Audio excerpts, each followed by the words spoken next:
When you think of medieval knights, swords and armor immediately spring to mind. Those were the essentials absolutely indispensable. But if that's all they had, they'd hardly survive those long marches. The truth is, a knight's kit was also packed with very mundane, even starkly practical items. Oil, salt, and yes, even underwear. Imagine the reality. You're a knight, about to embark on a 4-day journey to the battlefield. What would you stuff into that leather or rough-spun cloth bag slung over your shoulder? Not just to fight, but first and foremost to survive. Let's take a closer look at what was truly in a warrior's backpack of this era.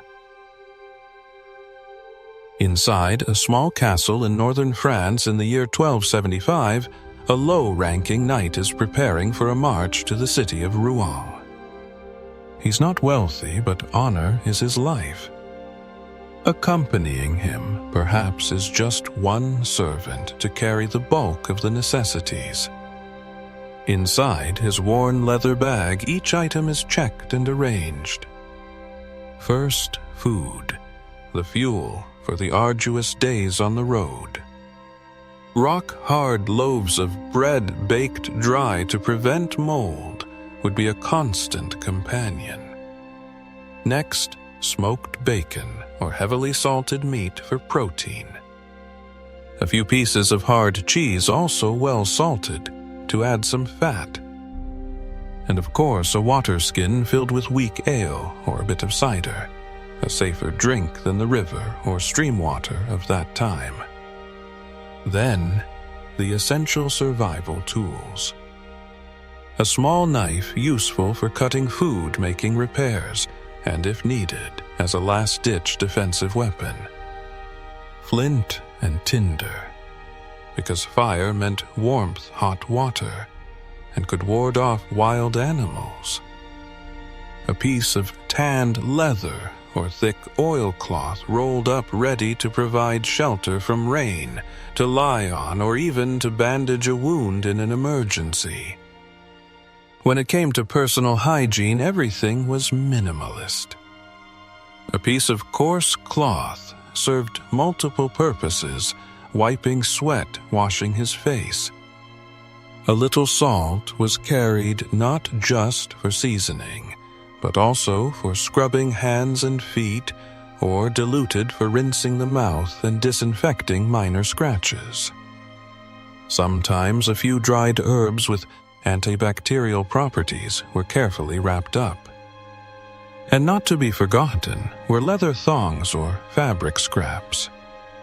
These would be used to line the inside of his heavy metal armor, to reduce the painful chafing against his skin during long hours of marching under a scorching sun or in pouring rain.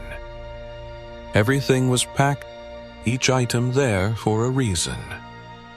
The servant, if present, would carry the more cumbersome baggage. The long journey began with these small but essential preparations. The sun was high. After many continuous hours on horseback or on foot, if the terrain was treacherous, the order to rest was given. This was the time to replenish spent energy. Lunch was usually very simple, mostly consisting of what had been prepared that morning. The knight would take out his dry bread, salted meat, and cheese.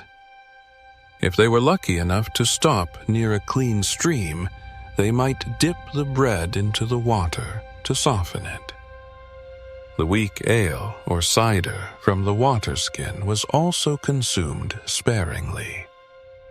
If the troop had the means to make a short camp, or was accompanied by soldiers carrying more cumbersome gear, a simple hot meal might be prepared.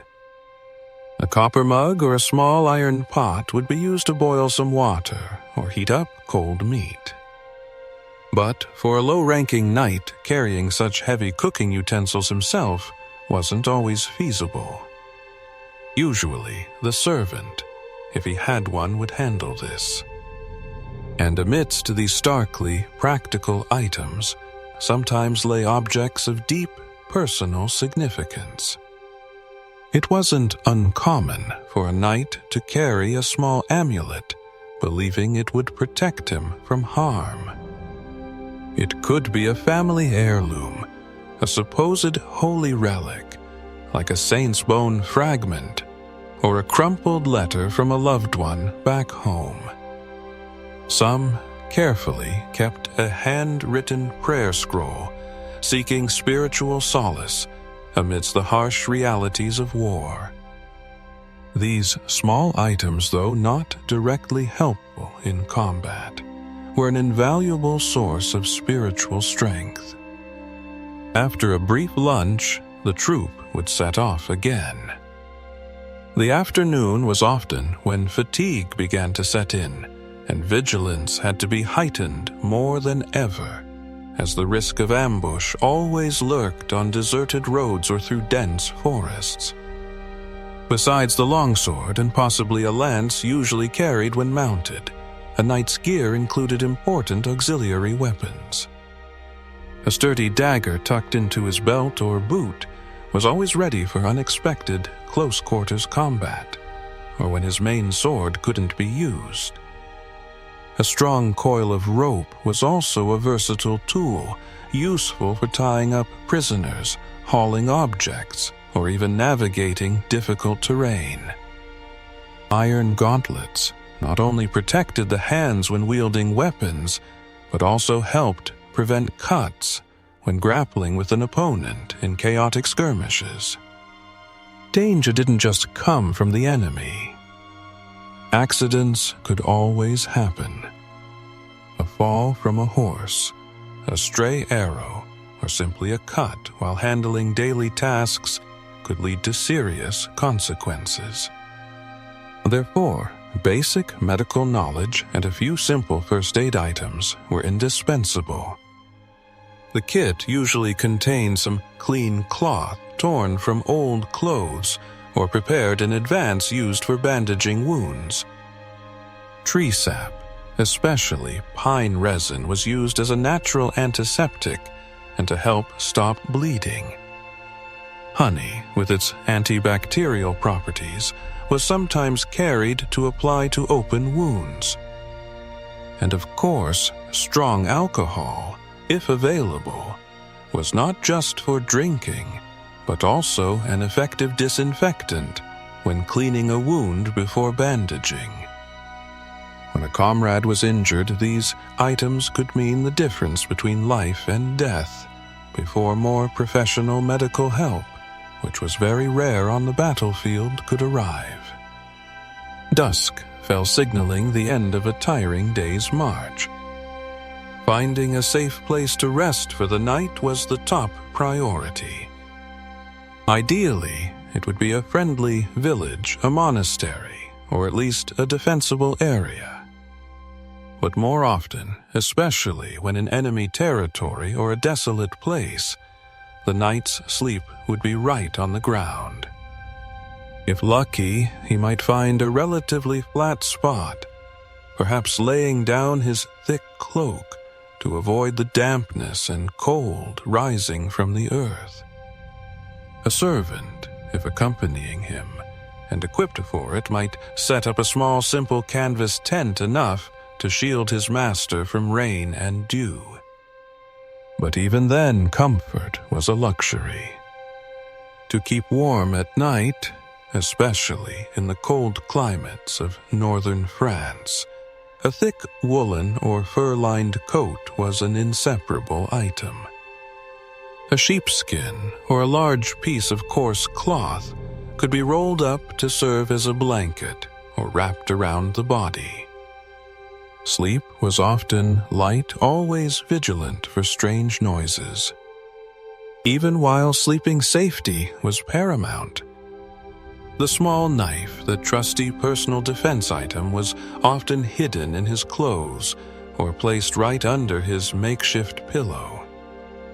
If the troop camped in the wilderness, maintaining a few torches or a small fire throughout the night was necessary not only for warmth, but also to deter any wild animals that might wander by.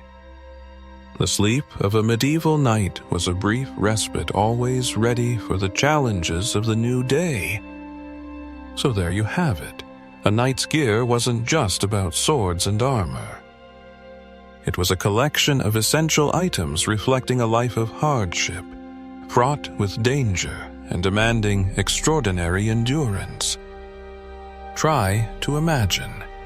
Could you survive even a day on horseback with over 20 kilograms, that's over 44 pounds, of gear and equipment on you without modern WCs, no comfortable hotels, and always in a state of readiness to fight at any moment?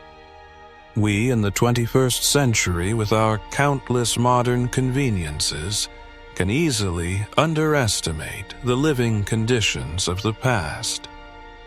But looking back, perhaps it's precisely their ability to endure hardship, their meticulous preparation for the worst, and even their readiness to face death that should make our generation pause, reflect, and perhaps bow our heads in respect. They weren't just warriors. They were masters of survival.